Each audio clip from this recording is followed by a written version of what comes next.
Wherever the road takes you, there's always a story to tell. Welcome to the Travelling Narrator, your perfect companion for the journey ahead. Sit back, drive safe, and let's dive in. Today's story is called The Guilty Road to Nowhere. Mark had been driving for hours, but it never felt far enough.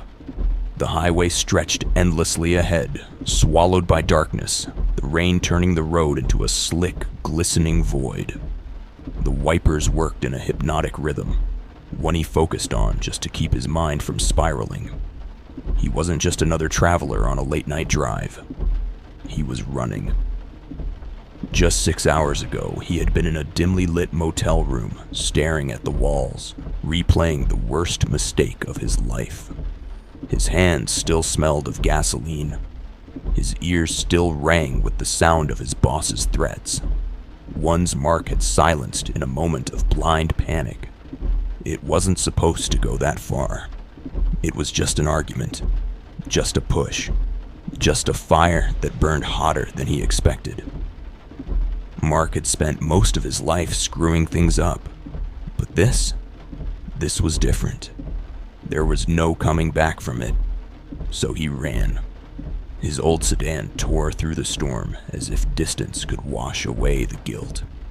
He had no destination, just an urgency to be anywhere but there. The kind of urgency that made his hands tremble on the wheel, that made the shadows in his rearview mirror look like figures standing too close. But then a large lightning bolt stuck close by, and then the storm thickened, the rain hammering against the windshield like desperate fingers trying to get in. Mark's grip tightened on the wheel. His breath came in short, uneven bursts. His eyes flicked to the rearview mirror. The darkness behind him felt deeper, shifting unnaturally. The shadows, were they moving? Number just his mind playing tricks on him, right? Mark shook his head and forced his focus back to the road. Keep going. Keep running. But then, a flicker of light in the mirror. Headlights. His chest clenched. A car, gaining on him. His mind reeled. No one should be out here this late, not in this weather, not on this stretch of nowhere. Could it be the police? Someone who saw the fire? No. He had been careful, hadn't he? Unless someone saw him leave. Mark pressed the gas, his tires struggling against the slick asphalt. The headlights behind him mirrored his every move, closing the distance inch by inch. His pulse roared in his ears. He took the next exit without thinking, tires skidding as he veered onto an empty back road lined with towering trees. The headlights followed. Whoever they weren't just driving. They were chasing. Mark's heart pounded as he sped down the deserted road, the forest pressing in around him. The rain turned to mist, curling in unnatural patterns. His headlights barely cut through it, but he kept going, because stopping wasn't an option. Then, a figure, standing in the road. Mark slammed the brakes. The car skidded violently, hydroplaning as the figure loomed closer. It was a man. Tall, motionless, staring right at him. Mark barely had time to process before his car came to a jarring stop just inches away. The figure didn't flinch. A new fear wrapped around Mark's ribs. He knew that face. It was his boss. But that was impossible, because his boss was dead. The rain seemed to hush. The air inside the car turned thick and heavy. Mark couldn't move, couldn't breathe. Then, the passenger door clicked open. Mark turned, his body frozen in horror. The seat was empty at first. Then slowly, the scent of gasoline filled the car. A hand, slick with something dark, reached from the shadows and gripped his arm. And a voice, low, burned, wrong, whispered in his ear. "You can't outrun this, Mark." Mark's breath caught in his throat. His body screamed at him to move, to fight, to do something, but he was paralyzed, locked in place by an unnatural force, The grip on his arm tightened. It was cold, wet, like it had been dragged through mud and ashes. His skin crawled as the smell of gasoline thickened, seeping into his pores. His boss, the man he killed, leaned in closer. Mark could feel the heat of something unnatural radiating from that empty seat. "You didn't think it would end with fire, did you?" The voice whispered, the words warping like wind through cracked glass.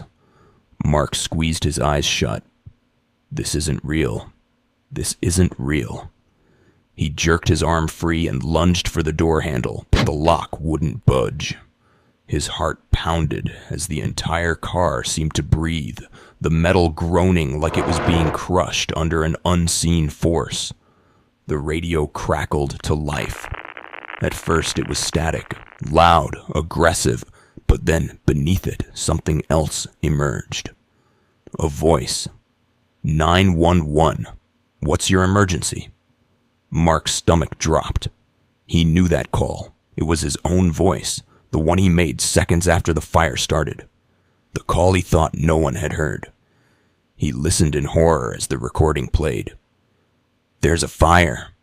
Oh God, I think someone's inside." A beat of silence. Then his own whispered confession. "I didn't mean to. I didn't mean to." The radio screeched, and the lights in the car flickered. The shadows in the back seat swirled, forming something human, something watching. Mark scrambled to start the car, but the engine wouldn't turn. The headlights ahead of him, his boss, his dead boss, began to move. Not walking, floating. The shape in front of the car lifted its arm. And then, the flames started. First, inside the car. A flicker of orange in the vents. Then the dashboard began to bubble, melting like wax. Heat wrapped around him in waves, licking at his skin. Mark screamed. He yanked at the door handle, kicked at the window, but the fire grew. The figure outside stared, untouched by the flames. Then he smiled. "You wanted to run," the voice inside the car whispered. "Let's see how far you get." The fire engulfed him. Flames tore through his lungs, his vision blurred, his body twisted in agony, and then darkness, silence. No fire, no car, no road, just nothingness. And then Mark's eyes snapped open. He was standing in the middle of the road. The highway was endless, stretching into the black unknown. The rain had stopped. There were no tire tracks, no signs of his car. Only one thing remained, the faint scent of gasoline lingering in the air. And somewhere, far down that infinite road, headlights flickered to life, and they were coming for him. Mark stood in the middle of the road, his breath ragged, his body trembling. The world around him felt wrong, like a place caught between moments, where time had no meaning. The endless highway stretched in both directions, vanishing into blackness. The rain had stopped, but the air was thick, humid, waiting. Then, a flicker of light in the distance. Headlights. Mark's stomach twisted. The low hum of an engine reached his ears, growing louder, closer. The lights cut through the darkness like twin eyes watching him, locking onto him.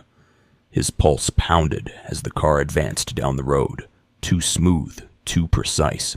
No swerving, no hesitation, just a steady, inevitable approach. He should move, move. His feet wouldn't obey. As the car neared, its shape became unmistakable. It was his car, and inside, himself. The Mark in the driver's seat was motionless, his hands gripping the wheel with unnatural stillness.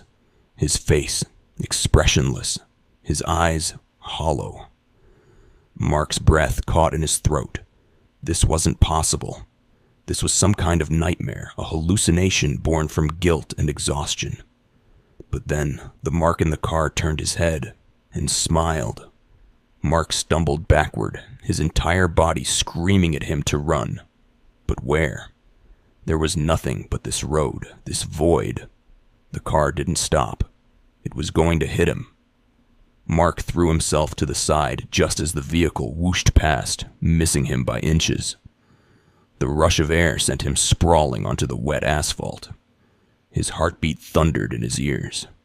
He gasped, pushing himself up, his hands shaking. Then, the screech of tires. The car had stopped a few yards ahead. Its red taillights burned through the dark like glowing embers. The driver's door creaked open. Footsteps. Mark swallowed hard as he stepped out of the car. His other self. The twin figure stood beside the vehicle, tilting its head, watching him with an expression that was both amused and pitying. "You thought you could run," the figure said, its voice perfectly matching Mark's own. "You thought distance would bury the truth." Mark shook his head, his breath coming in frantic bursts. "This isn't real," he whispered. The other Mark stepped forward. "Isn't it?" The world around them shifted. The black void twisted, the road warping beneath them. Shadows stretched unnaturally, forming shapes, figures. And then, the fire returned. Not around him, but in memories. Mark saw the motel room, the argument, the shove.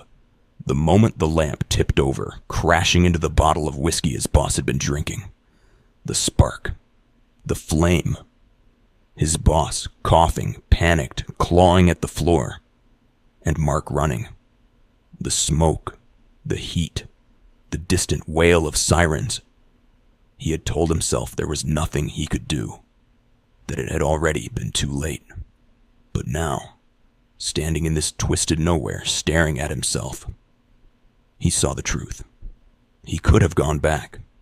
He could have saved him. He just chose not to. Mark collapsed to his knees, the weight of it crushing him. The guilt, the truth, the reality of what he had done. It wrapped around him like chains. His other self knelt in front of him, voice softer now. "You don't get to run from it." Mark squeezed his eyes shut, shaking his head violently. I didn't mean to, but you did." The headlights of the car flickered, and suddenly, Mark felt the heat of flames licking at his skin again. He opened his eyes, and he was back inside the burning car. The fire roared, engulfing the seats, the dashboard, the windows. Smoke filled his lungs. And standing outside, watching through the windshield, was himself, a spectator to his own suffering. Mark screamed as the flames swallowed him whole. And then, silence, darkness. A light rain began to fall. Mark's eyes snapped open. He was standing in the middle of the road. Again, the endless highway stretched before him. The air smelled of damp asphalt, the distant rumble of thunder rolling across the sky. And in the far distance, a pair of headlights flickered to life, coming for him. Again, and again, and again. Mark was trapped, not on a road, not in a nightmare, but in his own guilt. And there was no way out.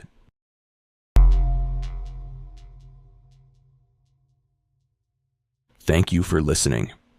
The road ahead is long and the night is deep, but some stories never truly end. Stay safe, stay curious, and until next time, keep your eyes on the road. If you enjoyed today's story, please like and subscribe for more weekly videos.